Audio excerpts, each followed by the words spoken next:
ملک میں جو اس وقت سیاسی کشمکش جاری ہے اور امن و امان کا بھی چیلنج ہے, اکانومی کا بھی چیلنج ہے, اور کچھ کراچی پہ جب ہم بات کرتے ہیں تو یہ ہیٹ فیو اور پھر اس کے بعد جو بجلی کا بحران اور یہ سارا مل ملا کے جو قیمتی جانیں وہاں پہ ضائع ہوئی ہیں اس کو بھی ہم زیر بحث لائیں گے. اس میں تو کوئی کھٹمنڈو میں نیپال میں جب زلزلہ آیا تو یہاں تک سوگ منایا انہوں نے 1500 آدمیوں کا, لیکن کراچی کے آدمیوں کو یہ نہ انسان سمجھتے ہیں تو جانور سمجھتے ہیں. ان کے اختیار میں ہی نہیں ہے کہ الیکٹرک کی طرف دیکھنا. خود وزیر اعلیٰ سندھ نے کہا ہے کہ 7 سال بعد پہلی بار میرے بلانے پہ آئے, پہلے ریفیوز کیا کرتے تھے.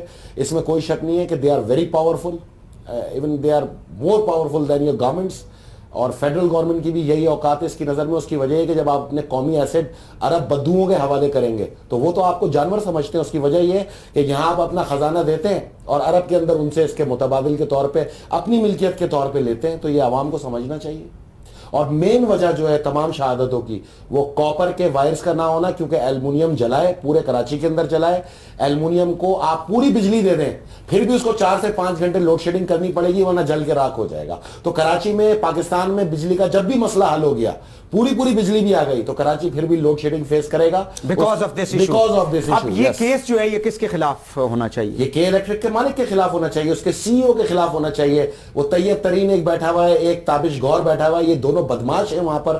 یہ شرفا کو جس طرح پکارتے ہیں, جس طرح بلاتے ہیں, basically they are dacoits, they are not چور, دے آر ڈکیٹ. انہوں نے پاکستان کا قومی ایسٹ ڈکیتی کی ہے. چلیں میں ماننے کو تیار ہوں نہیں کیے, ہو سکتا ہے میں غلط ہوں. تو وہ جو ریپلیس کیا ایلومینیم وہ کاپر اتر کے کہیں نہ کہیں سیف تو رکھا ہوا ہوگا, ظاہر ہے. تو بس ہمیں اس کا انسپیکشن کرا دیں. اب ایف آئی اے کو میں بتا رہا ہوں 7 دن سے کوئی جونی رنگ رہی, ان کو سندھ حکومت سن رہی ہے روزانہ, نیب سن رہی ہے, وزیر اعظم سن رہا ہے, وفاقی وزیر بجلی سن رہا ہے, وزیر مملکت بجلی و پیداوار سن رہا ہے, لیکن اس کے باوجود بھی آواز نہیں آ رہی. تو سیدھی بات ہے عرب بدوؤں کے غلام ہیں. 7 سال یہ وہاں پہ غلامی کر کے آئے عرب سلطنتوں کے اندر. آج بھی ان کے آگے جو ہے جانور ہیں, نہیں بولیں گے. یہ پرائیویٹائز جب آپ کرتے ہیں, انہوں نے بڑے بڑے ایسٹس ظاہر ہے گورنمنٹس نے کیے ہیں. اس میں حبیب بینک کو جس طرح سے بیچا گیا, ابھی وہ چھوڑے, ریسنٹلی میں بتاؤں, میں آپ کو بتاؤں ریسنٹلی ابھی اتحاد ایئر سے کوڈ شیئرنگ ہوئی ہے, اپنے روٹس ان کے حوالے کیے ہیں. یہی کوڈ شیئرنگ 2012 کے اندر ٹرکش ایئر لائن سے پیپلز پارٹی حکومت کر رہی تھی. تو یہ سارے یہ جتنا پالپا کے یہ بےغیرت کپتان ہیں, یہ سارے یہاں پہ 5 دن تک انہوں نے, آپ نے دیکھا تھا کہ ایئرپورٹ بند کر کے بیٹھ گئے تھے. ابھی ان کی غیرت کہاں گئی؟ 2 ٹکے میں بکنے والے یہ 2 کوڑی کے کپتان جو ان کے پی آئی اے کے یہاں پر روئے رواں بنے ہوئے تھے, اور یہ یونینز کے صدور, یہ سب بکے ہوئے ٹچے ہیں. یہ پاکستان کی مملکت کو بیچ دیا انہوں نے. جو بچی کچھ چیزیں بچی ہیں وہ بھی بیچ دیں گے. اس کی وجہ ہے کہ عوام کو لینا دینا, اس کا گھر, اس کی ملکیت, اس کے کاروبار, اس کی بیوی, اس کے بچے, اس کے بوائے فرینڈ, اس کے girl friend, that's all. Pakistan کی عوام کا نقطہ نظر جو ہے اس کا گھر ہے. تو یہ جتنے بھی, جو میں بات کرنا چاہ رہا تھا کہ جب آپ نے کوئی ایگریمنٹ کرنا ہے کسی بھی, یعنی پرائیویٹ اسٹیٹ آف پاکستان کرتی ہے, ریاست کرتی ہے, گورنمنٹ چلی جاتی ہیں, اس میں کوئی ایسی شک تو ہوگی نا کہ اگر کوئی شخص پاکستان کے ایسٹس کو آپ نے اس کو رننگ کے لیے دیا ہے نا, کہ آپ اس کو چلائیں, پروفٹ بنائیں, نظام چلانے کے لیے پروفٹ بنائیں, ہمیں بھی دیں, آپ ہمارا شیئر ہمیں دیں, اپنا شیئر آپ خود. آپ ایسٹس کو کیسے بیچ سکتے ہیں؟ میں آپ کو بتاتا ہوں, 800 ارب روپے کا انہوں نے حوالہ کیا ہے, ہنڈی کے ذریعے سے پیسے ٹرانسفر کیے ہیں. 2013 کے اندر تمام اخبارات کے اندر وہ نیوز کوڈ ہوئی ہے. تو حوالے اور ہنڈی پہ جو پوری دنیا کی ایجنسیاں یہاں پہ آنکھ بند کر کے بیٹھی رہی ہیں. یہ 800 ارب میں 750 ارب روپے کا وہ کاپر تھا جو انہوں نے بیچا ہے. وہ کاپر اگر ان کے اسٹاک میں نہیں ہے تو اس کا مطلب بیچا ہے نا, پھر سیدھی سی بات ہے نا. تو میں پاکستان کی F I A, I B, I S I, M I, یہ پوری دنیا کے اندر یہ انویسٹیگیشن کر رہے ہیں آج کل وفاقی حکومت کے زیر سرپرستی کرپشنز کے خلاف. ان کو بار بار ببانگے دوہل یہ اعلان کر رہا ہوں کہ آئیں اور چیک کریں کہ کاپر کدھر ہے. تو کاپر بیچ دینا, کاپر نہیں بیچا, پورے کراچی کا سسٹم بیچ دیا. یہ سسٹم ساری زندگی اب آپ نہیں لگا سکیں گے, کیونکہ کاپر کی بڑھتی ہوئی پرائسز اور کاپر کا ناپید ہونا پوری دنیا کے اندر آپ کو ویسے ہی گرے ایریا کے اندر ڈال دیا. تو جب تک آپ یہ سسٹم نہیں صحیح کریں گے, کراچی کے اندر ٹرانسفارمر جلتے رہیں گے, تار جلتے رہیں گے. اور مجھے تو کسی دن خدشہ ہے کہ اگر کوئی ایلومینیم کا تار کسی دن پانی میں گرا تو جہاں تک گیلا ہے وہ دھماکہ ہے. تو یہ عوام کی اپنی جانیں خطرے میں. آپ کی بات صحیح ہے, نظام چلانے کے لیے دیا تھا, ایسڈ بیچنے کے لیے تھوڑی دیا تھا.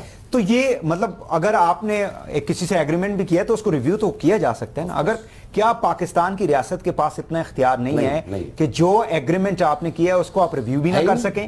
کیا آپ نے سب کچھ بھیج دیا ہے لوگوں کے آگے؟ اب میں آپ سے عرض کروں کہ جب میں اسٹینڈنگ کمیٹیز میں تھا آئی ٹی کی, تو میں پی ٹی سی ایل کے سربراہ کو بار بار سمن کر کے بلایا کرتا تھا، تو آگے سے یہ پارلیمنٹ کو شٹ اپ کال دیا کرتے تھے. یہ اتنے پاورفل عربز ہیں. تو پیسے ان کے دیتے ہیں ملک نا، میں پیسے زید دیتے حامد ہیں، جائے عمرہ پیسے. کرنے، ان کے ملک میں زید حامد جائے عمرہ کرنے، چونکہ وہ پاکستان کے ٹیلی ویژنز پہ ان کی پالیسی کے خلاف بولتا تھا تو اس کو دوران عمرہ گرفتار کیا. کوئی تقریر نہیں کی اس نے سعودی حکومت کے خلاف. جھوٹ ہے یہ. وہ عمرے کے دوران جی وہاں پہ لوگوں کو اکسایا. جھوٹ ہے، جھوٹ کلیئر جھوٹ. میں آپ کو بتا رہا ہوں، میرے پاس 100% نیوز ہے. کوئی نہیں اکسایا، اس نیوز کر رہا تھا، اس کو مارتے ہوئے لے کے گئے.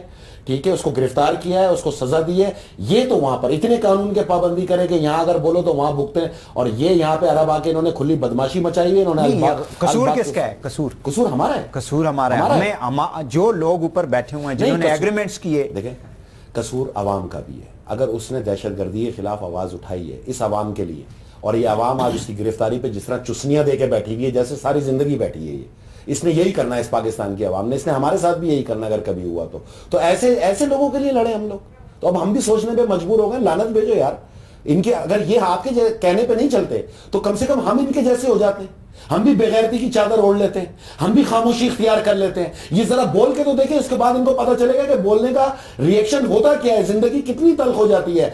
رسول خدا کا قول ہے کہ جابر اور ظالم حکمراں کے آگے کلمہ حق بلند کرنا سب سے بڑا جہاد ہے. اگر یہ جہاد یہ نہیں کر سکتے اور کوئی کر رہا ہے تو کم سے کم اس کا ساتھ تو دیں. یہ بغیرتی کی چادر تو اتاریں. جو قوم اپنی جنگ خود نہیں لڑ سکتی اس کی جنگ کوئی نہیں لڑا کرتا. بھائی صاحب یہ بات یاد رکھے گا. یہ اسی طرح بکتے رہیں گے، یہ اسی طرح لوٹتے رہیں گے، یہ اسی طرح فیس کرتے رہیں گے. یہ کہتے ہیں ہمارے بل زیادہ آ رہے ہیں. کیوں آ رہے ہیں ذرا اس کی وجہ پوچھو. ایلومینیم وائر جب ٹرپ کرتا ہے تو اس کا سارا لوڈ میٹر پہ جاتا ہے اور وہ انٹو 2 تیزی سے 100 ٹائمز تیزی سے چلتا ہے. یہ الیکٹریکل کا فارمولا ہے. دوسرا، جتنے ٹرانسفارمر جل رہے ہیں اور تار جل رہے ہیں وہ جو ریپلیس کرنے آتے ہیں وہ تو ٹرک کا فیول تک آپ کے بلوں کے اندر چارج کر رہے ہیں. 110% چارج کر رہے ہیں. تو کیسے نہیں آئیں گے بل زیادہ؟ بھگتو، بھتا دو. بھتا چاہے عزیر بلوچ کو دو، چاہے امن کمیٹی کو دو، چاہے MKM کو دو، چاہے پیپلز پارٹی کو دو. یہ تو رجسٹر بھرتا ہے. اس کے اوپر کوئی ہاتھ مارے گا؟ پاکستان کے اندر کسی میں دم ہی نہیں ہے. ان عرب بدماشوں کو گلے میں جو نا کوئی پھندا ڈالے سوال ہی پیدا نہیں ہوتا. یہ پاکستان نہیں رہا، یہ الباکستان بن چکا ہے. آج نہیں کل نہیں پرسوں آپ سب یہی باتیں کر رہے ہوں گے جو میں آج کر رہا ہوں. دیر ہو چکی ہوگی. 2015 میں پاکستانی قوم اٹھائے وہ بجٹ اور دیکھے کہ اس کے اندر نہ ایران گیس پائپ لائن کے لیے پیسہ مختص کیا ہے، نہ ٹریڈ کوریڈور کے لیے کیا ہے، نہ گوادر میگال سٹی کے لیے کیا ہے. تو جب تمہارے بجٹ کے اندر پیسے ہی نہیں مختص کیا تو کون بنائے گا؟ کیسے بنے گا؟ چائنا کیوں دوسرا راستہ نہیں تلاش کرے؟ چائنا فیزیبلٹی پلان 2 کے تحت چابہار اور فیزیبلٹی پلان 3 کے تحت عدن اور ایتھوپیا کے اندر پوری انویسٹمنٹ کر رہا ہے. وہ ہم سے چلا جائے گا پروجیکٹ اور اس کے بعد تمہارا ملک ایتھوپیا بنے گا. تم لوگ ایتھوپیا بنو گے کیونکہ تم جن کی بھیکوں پہ پلا کرتے تھے اب ان کی آنکھوں میں بھی بال آ گیا ہے فوج نہ بھیجنے کی وجہ سے. تو اس لیے فوج کو اختیار دیجئے.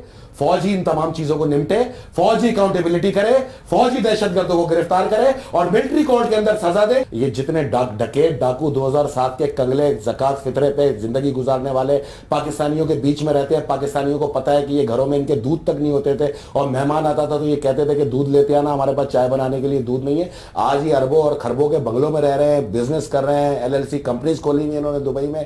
میں نے تو آپ کو آج سے 1.5 سال پہلے بتایا تھا وہی صاحب کہ دبئی کے اندر سے میں پاکستانی سرمایہ کاروں کو کہہ رہا ہوں کہ اپنی رقم نکال لو، عرب سے رقم نکال لو. کوئلہ ہونے جا رہی ہے. آپ دیکھیں گے جس طرح یہ سوسائڈ بومنگز آ رہی ہیں گلف کے اندر تو تمام وہاں سے انویسٹر بھاگ رہے ہیں. یہ ان کا کوئلہ ہونے جا رہا ہے. یہ وہ رقم ہے جنہوں نے پاکستانیوں سے لوٹ کسوٹ کے وہاں پہ لے کے گئے. انشاءاللہ تعالیٰ یہ ان کے بھی کام نہیں آئی. اس قوم کو سمجھ نہیں آ رہی اور پھر یہ کہتے ہیں ہمیں انصاف دو، ہمیں لوگ انصاف نہیں دے رہے، ہم کہاں سے انصاف لیں. تم کہاں سے انصاف لوگے؟ تم لوگ انشاءاللہ تعالیٰ یہ عذاب الہی ہے تم پر. اب ہمیں سمجھ میں آ گئی ہے تم پہ عذاب الہی ہے. تم لوگ ہو اسی لائق، تمہارے کرتوت ہی ایسے ہیں. تم لوگوں کو لڑا کے پیچھے سے بھاگ جاتے ہو. تم صرف سوشل میڈیا کے چیمپئن ہو. تم لوگ ساری زندگی ساتھ نہیں دو گے. تم نے اپنے قاتلوں کو خود ووٹ دیے ہیں پھر ہمیں لڑاتے ہو. ڈوب کے مر جاؤ شرم سے. اگر غیرت ہو تو ڈوب کے مر جاؤ. کون لڑے گا ان کے لیے؟ اور زاہد حامد کے لیے اگر کوئی آواز نہ اٹھائے تو پھر میرے جیسا تو سوچے گا نا کہ کن جاہلوں کے لیے لڑنا. کل کو ہمارے ساتھ بھی یہی سلوک ہے اس عوام کا. قصور عوام کا بھی ہے. اگر اس نے دہشت گردی کے خلاف آواز اٹھائی ہے اس عوام کے لیے، اور یہ عوام آج اس کی گرفتاری پہ جس طرح چسنیاں دے کے بیٹھی ہوئی ہے جیسے ساری زندگی بیٹھی ہے. اس نے یہی کرنا ہے اس پاکستان کی عوام نے. اس نے ہمارے ساتھ بھی یہی کرنا اگر کبھی ہوا تو ایسے لوگوں کے لیے لڑے ہم لوگ. تو اب ہم بھی سوچنے پہ مجبور ہو گئے. لعنت بھیجو یار.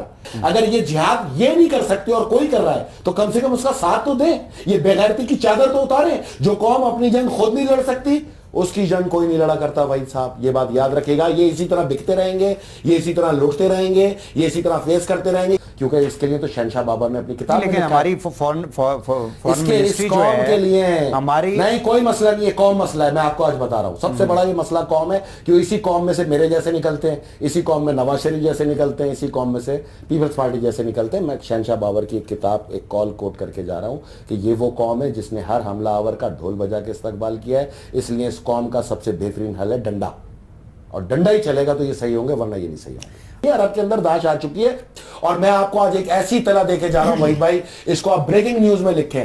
بہت جلد عرب کی یونیورسٹیز سے داعش جو کیپچر کر چکی ہے وہاں کے نوجوان یوتھ کو، وہاں مدرسوں میں تو نہیں پڑھتے، وہاں پہ بھی یونیورسٹیز ہے نا، تو داعش ان یونیورسٹیز کو کیپچر کر چکی ہے، اور ایک طلبہ کی موومنٹ شروع ہونے والی ہے اس بادشاہت کے خلاف، اور اس بادشاہت کو حلال کرے گی ان کے محلوں میں جا کے. یہ داعش جو انہوں نے پالی تھی، ان کے بچوں کو ان کے سامنے حلال کرے گی. ان کی عورتیں جن حرموں میں رہتی ہیں وہ جہاد النکاح کے مرکز بنیں گے، اور یہ اگلے 6 مہینے کے اندر ہوگا. میں آپ کو آج بتا کے جا رہا ہوں.